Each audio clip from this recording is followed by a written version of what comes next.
anh thinh vắt tên là đâu tuôn lẩu mà là vắt chiếu cái đấy mà anh mà anh sẽ khui cái giống lẽ hay tôi này giả nên cái tí lo ha vốn cái tí lo tôi nãy lại lúc ở sân khui đangกันหัวไว้จุกันหมูปีกันหลังอ่ะเร็วตอนนี้มาเสร็จแล้วเราละค่อยดังรัลนั่นติดตัวเท่าตัวอ่ะเทเร่งอ่ะก็เท่าภาษาชาเรียนรู้อ่ะจะไม่ยุ่งเลยไล่ยุ่งเลยไล่ตะกันดับฟูเฟ่เตียงถ่วงหมดหลังอ่ะนุ้ยง่ายตอนนี้ชูนายเห็นหาเฮาเลยเอามาเล่นตกมาแบบที่เขาปุ๊บเลยเล่นเราเชี่ยตอนนี้ค่ะจอมหลังอ๋อแม่อ๋อแต่ตอนเขาไงไอ้เราให้เก่งกันเช่นมีเก่งเต็มเฮ้ยครับอ๋อยูสบุ้งอ่ะที่ใจคือน่ะอ๋อเสร็จละไปดังกันไปโดนนะไปได้ไงกลัวดังเฟกมอเฟกเลยมั้งเฟกเลยngầm điện nhé đây của hắn lâu này á là hắn chọc chuộc phát thật này em chiêng tiền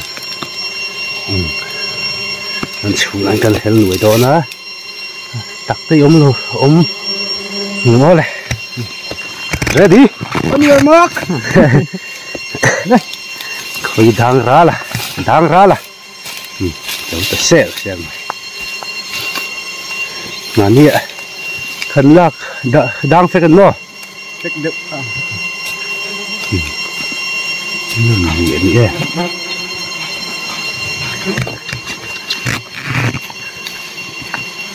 bu đó tới phải đấy rồi chiêm tiền bùi hết về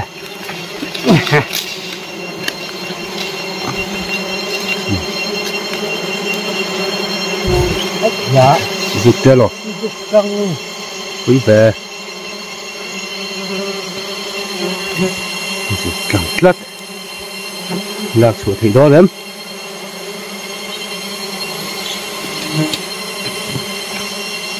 du cái gì đặt thịt lem chịu mà dạ chú lem được mà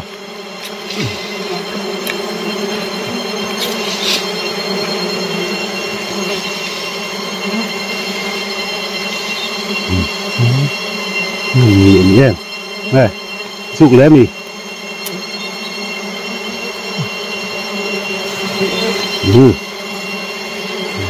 rượu ra mà tỏ cả xương xương về thấu mày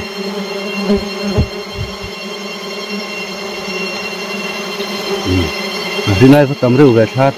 lốm em dùng khăn thì dùng khăn mò vẫn là dấu đẹp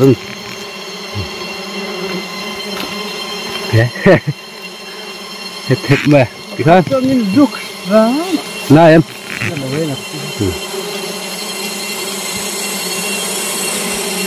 ha tỉa đâu ạ phải mình ô thì rồi kinh người ta nữa mình đang lạc chứ nó dấu phèo đẹp thì xem khai thành hương nữa hầu ăn rành lắm thì giống nhiều chuyển tới là ngồm nó to xía và tập về thấu nấu thật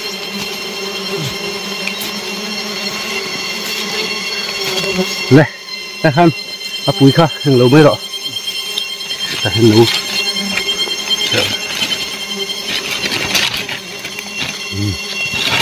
hồi đang hiện tuy khôi ở chỗ là tuy bờ po luôn nè đây ngal pui ti lawa chun khoi dang hi khoi tu soi ani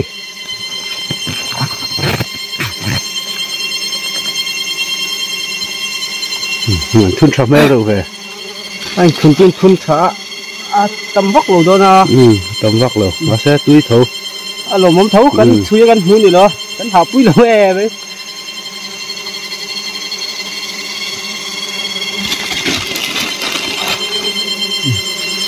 sụp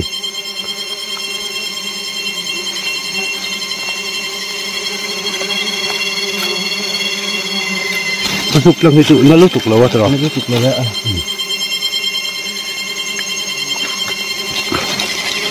Ai dạ, mình sụp chứ là cái bỏ chưa à? Ấy dạ, mình thì mà. Ủa mà ấy ấy cũng ngày nó. Anh là thì nó, bây đang sụp bây giờ mấy linh đen lắm. Ai dạ. Rồi thì hơn, bây đang làm cái gần dấu tử. Dấu đè rồi thôi. Đấy, thì gì á? Ultra, khảo sen à? Khảo sen à? London này, ready? Ready. Cái nó là lục tệ, hay du. Thứ gì cái họ đâu nhau. Tăng vóc từ đâu nha. Trần vóc nói thì nên.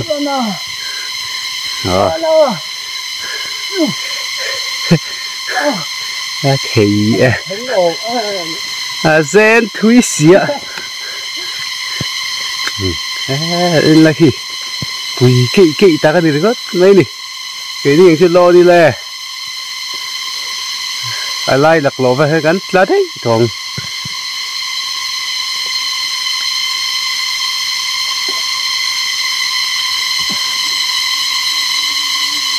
Hiền, hi ta chẳng hiền khuây, chọc về là khi đó nè, khuây hi, khuây là bảo vệ ổn, tị về là. Khuây bơ nhỉ. Muốn sang nó. Hảo tặc em khuây rồi hi hạ thang đấy của mày nè. Lạc lâu ngô.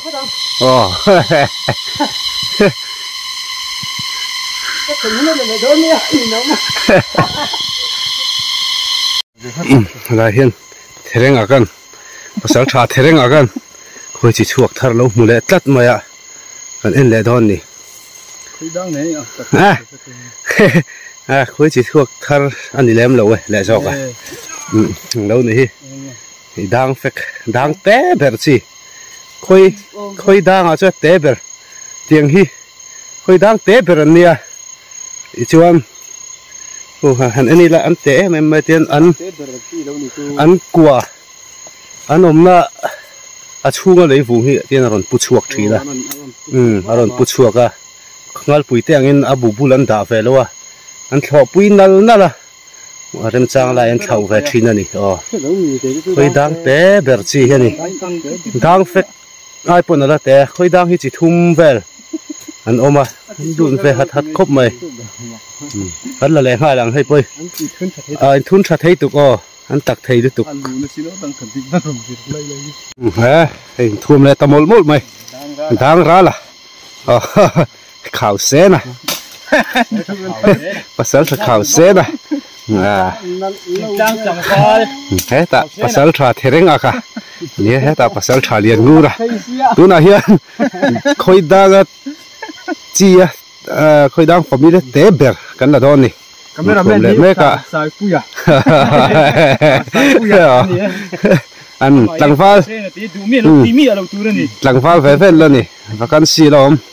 xem bắt gì vậy mỗi mỗi là mình cho héo nuôi lại mía đòn nè khơi đang nít sao cũng lâu lại đòn mọi người Ramau thế này kan ít hal don nghe. Đúng ạ. Bây lại đón khơi đang. Nó phải hỉ cắn mũ ông hi. Cắn là xéo đón cắn tí kha. Nó phải hỉ mũ nào nữa. Nè. Sẽ lại đón nè. Anh thấy hàng khơi đang té bẹt chi cắn tí kha nữa. Khơi đang family hi. Chỉ thu măng như nó về đang phek.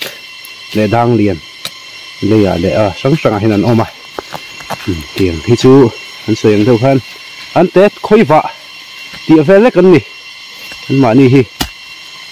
anh mà đi tàu anh thun chả thấy không mày ạ thì chú nấu tây xước sát đúng không nấu tém bù được hả ông thu thấy đâu hết à trên anh nằm đó anh bù xiêm là tủ lấy hiên mà anh heng hô hi chú anh đang làm em là chú anh ôm nó tù lấy hi anh còn pu chua cả mun nó taka anh đã ngã dễ là nè cái hay sần xuống thì đỡ thì nó mà còn bù là sườn trứng lấy ăn đậu khi ông xí nó việc lệ nuôi tỏ mày rồi này anh còn em ăn được mày nè anh lát hang lẩu ông na thu đâu lát phụ chơi đi vô làm咩đọc mày rất sạch mày nè lát hang mấy nữa nè thằng trẻ bằng mò khá lắm sai dễ đều khai là nè anh còn gì thế mà bẹt ngất mày đúng không cái cột khác xóm tên lẩu hay học thua luôn ạ không xin bịa này tối đâu hay khẩn anh đi là ăn té hơi vạ tía về lếch đây đi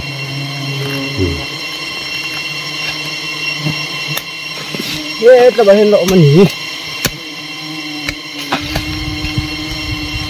là phô hậu tất cái sở trà tháng ra là nè gom thu được phải một là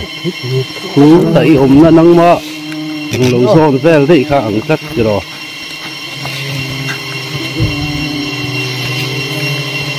tắm tỏ mết tắc này thế nó bù gần nó thêm lẩu suy nè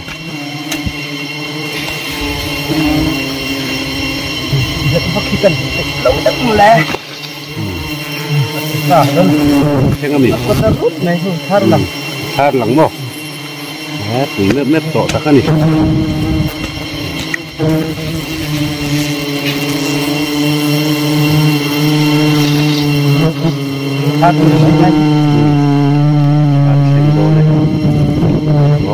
u có liền mê rượu về ba ngày về ngó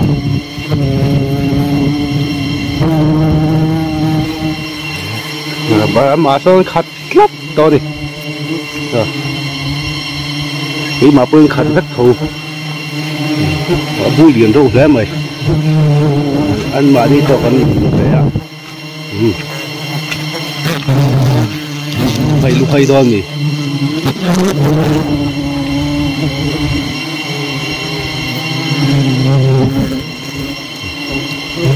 vui khác lắm mày nè rồi nè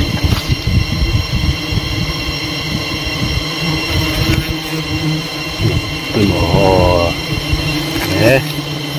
một thun chả đặc đặc cái gì nè đặc cầm rượu không mấy hoa gần là cái thân sao cầm dây giòn vậy thì cái cô đám mò sao thằng lôm em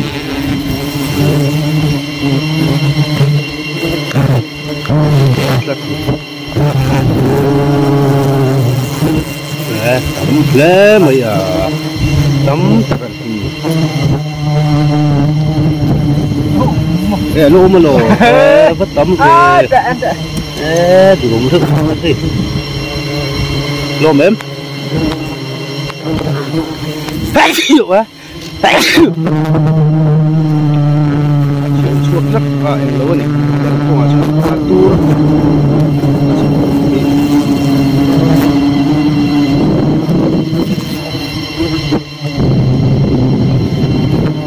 vô khát lắm mày quay chỗ có chắc là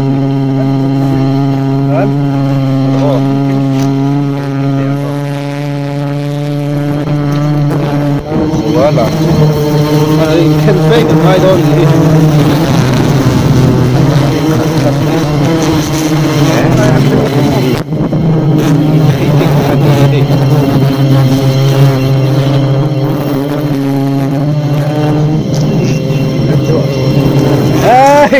thấy cái khẩn phép ngoài khui hello nát đâu đâu khi đây khi bà sớ chạp à nhỉ ha có sân đâu là đâu ạ anh thuồng về chia rồi có sân đâu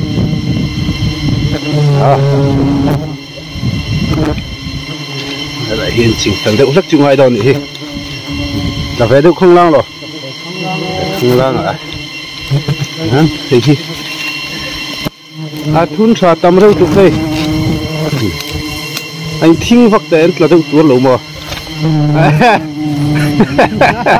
là vắt chúa cái đấy mà anh mà chưa bị thành gì ra hãy hốt khó quá thì thành gì đấy xiêm lẽ ta khơi đang bụt thùng nó tuổi bụt thùng mà nó chọc nó cái sao mày đó mình cho nó chọc là thiêng chú mò trò nè thiêng bù la nè phải thùng á hay chứ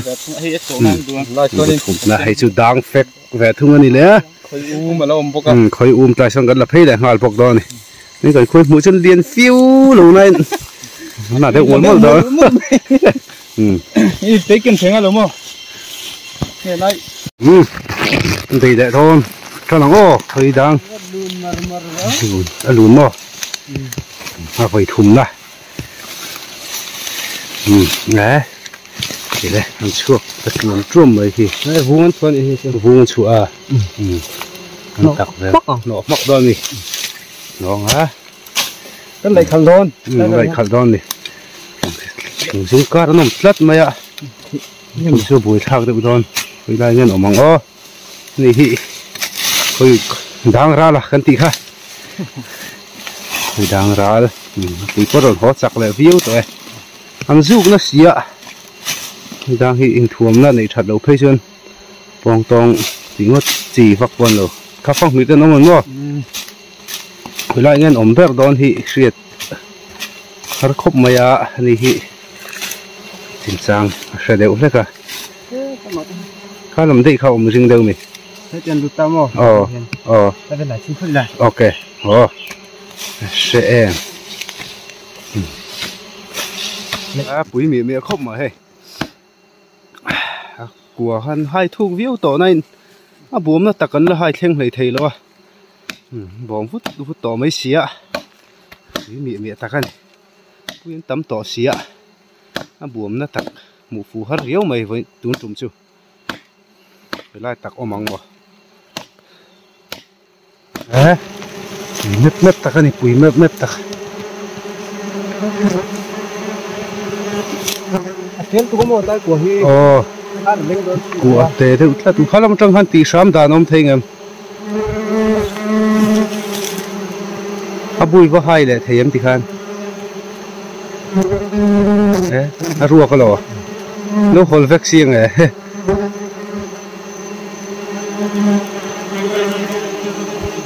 nghe tiếng nghe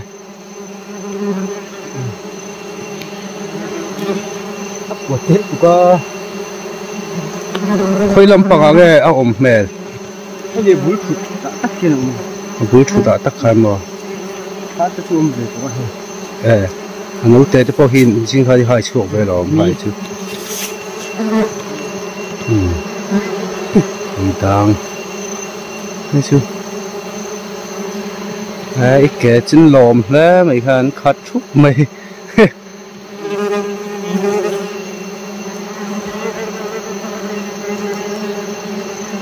hai phát chia xin năng ấy xịt tháo chưa nè có hai thằng hay còn ít phật thằng ăn khan phật tốt chín đòn chín tệ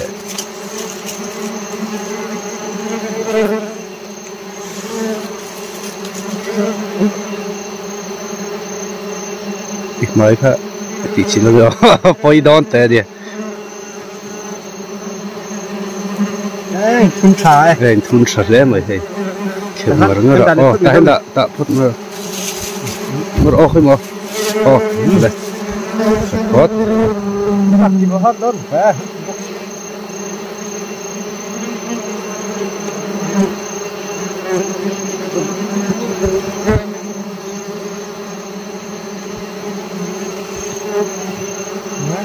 nè ngay khán ngày tuổi chín khốt đó nhỉ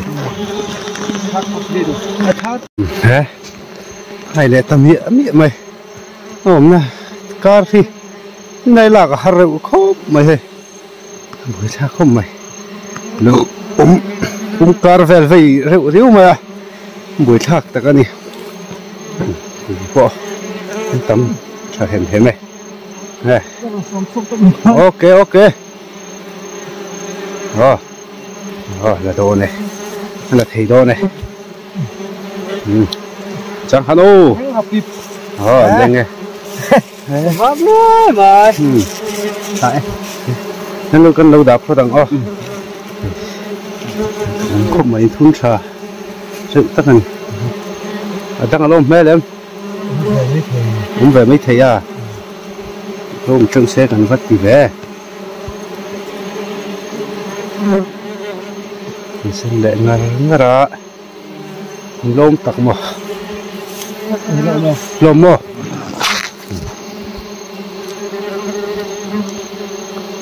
không phải vắt to luôn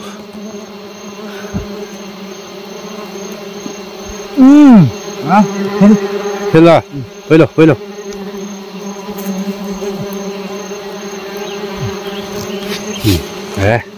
gì view gì đây quay đang quay sát tui là khảo tập được hết mà sẽ là tui vào hen là sao mà ngay rồi này bắt tui nó tụi của pháo mà nó sẽ đầu rồi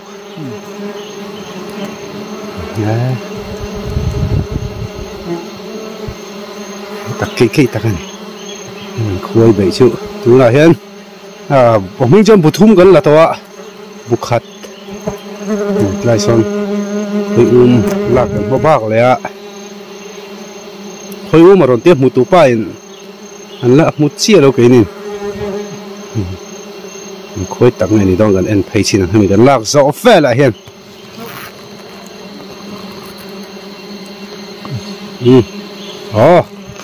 lông rẻ này thun chặt lông rượu về thun chặt thấy khóc mày cắt cái lông rồi tấm tổ hết xía alo mua nó mặc lệ dễ về tặc rượu thế mày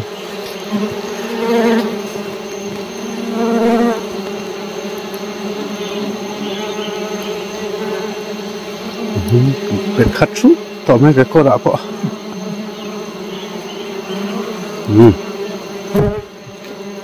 ลากบุยฉากแล้วกลซึ่งกลเวทจัดต่อเข้ามาอ่ะ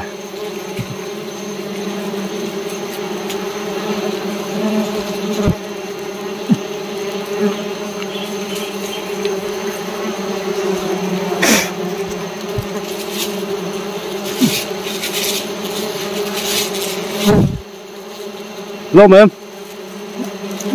đất trong cái kia là cái khát rất rõ hơn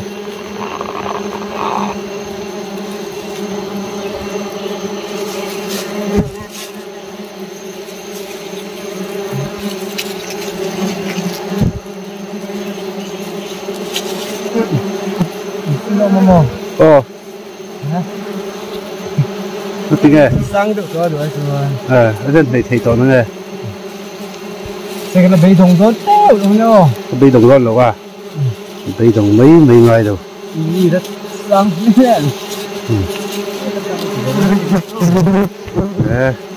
người rúa cô hị cắm tắc này suy ê nữa này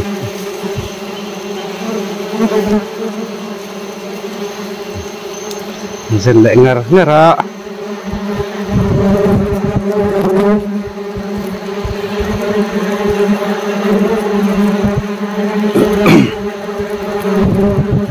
dân phải em lấy phép mò xe ruột không bao giờ dân về xin thôi nhỉ dân về xin lá xe ruột cái đợt ở tây đã cần khóc à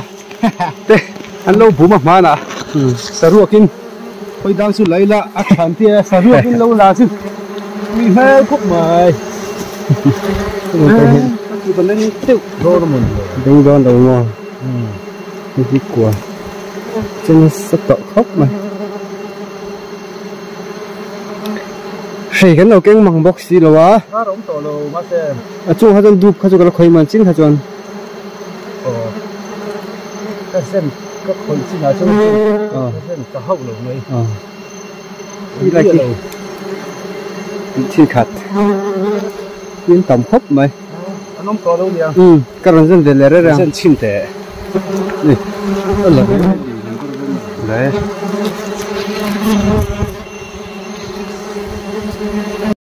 mình phải lấy ngã lấy tiêu hiến thì ăn khởi cỡ này khởi này em mò mình để ngã ngã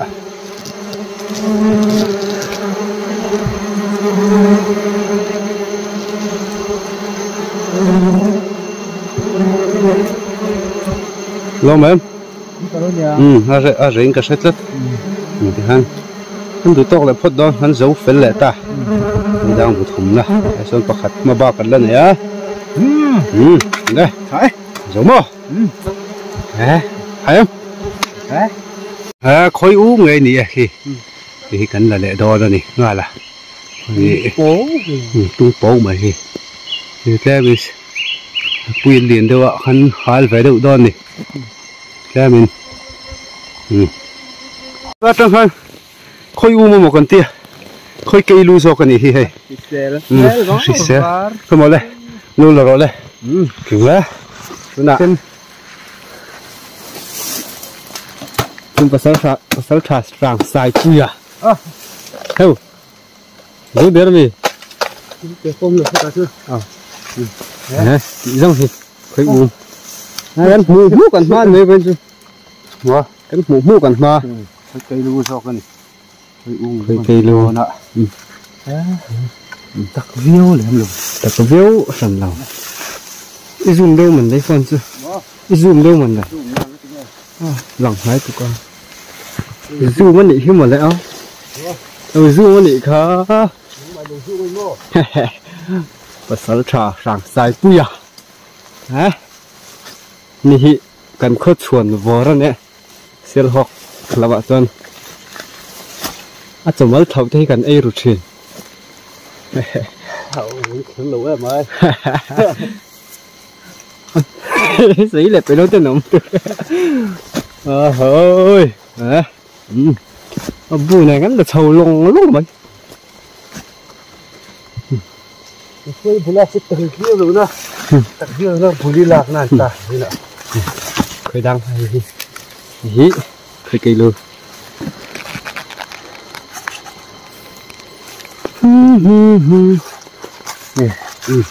thấy được đơn nè riệp em thì rất buộc khi lúc phun về lực rất tổ sọc này lực phun tổ sọc thì thun nước rồi anh lời chuộc với cái lồng xuống lầm cái kia đi xuống tập thành to đâu sát thì ăn anh không cần chắc ăn phúc sát thì ăn xuống thì rồi tôi làm lem rồi không rồi hôm nay làm o đây cái phần riêng mùa này lâu mày đây à lắc té theo ạ hay chứ là kinh theo là cả bây giờ hay chứ cần là rỉ đòn lâu này phụ lý cần là to minh chưa hết tạ bắt sel trà hộp bỏ hiện là trà chắp ấy bắt sel trà thế đấy cả một tu hết tạ bắt sel chơi đó nó cái mày à rồi làm tổ bốc á hắn chọn mẹ bọn nó zero lại thôi này rồi bỏ tí đầu thế đúng không bắt sel trà thế đấy cả dây sữa hắn chọn mẹ giống trà mình thở cả ngày rồi thấy giống trà pin vlog tu vu thế thì gì à ngay về đầu tiên này ngao thấy trên chuồn mày à tên rồi mày rồi tên số chuồn phật hà rẻ về đâu à đi chân tiên anh ấy ngao tóc rẻ lạ tui em mà thằng con mày này mặt cha này chỉ này đen body là sao này tui nhưng có sao tui lúc tục khi người ta sẽ lâu giọt soi bốc dim đâu soi ngay lo vok sa ang ve là vok sen ve là con ngay thấy ni chín lúc cái tal anh ấy thiên gần ấy ngal đòn này ấy là lẹ nè first na po a show cha le mai à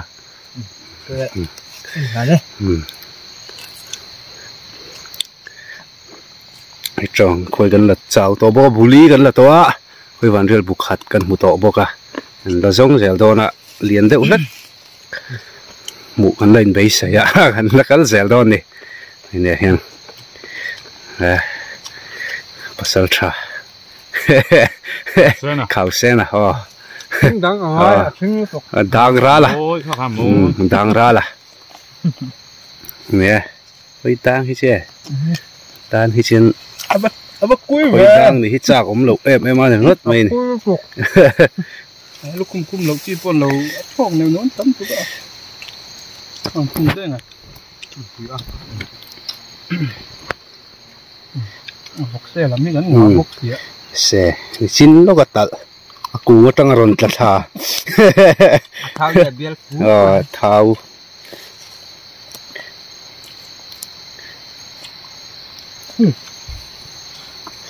ý là phốt này số có chắc lom xía là thì số khu điện ngột khu mặc lu tu nấu tơ lu tiệt lek lek nó lào này chín lâu đến mò tu chi vạc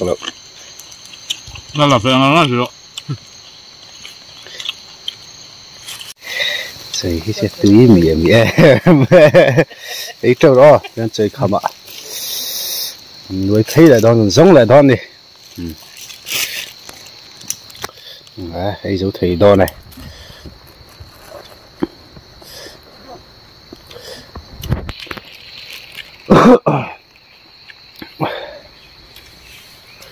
đang ở đây thiếu tốt thì đáng ra là giặc phạc ắt cho lạc qua trái kệ kệ này mồm này hao tốt lắm để ra ta lại thôi này khơi vàn riêng buộc hạt gần mùa lẽ đã té đâu hết cả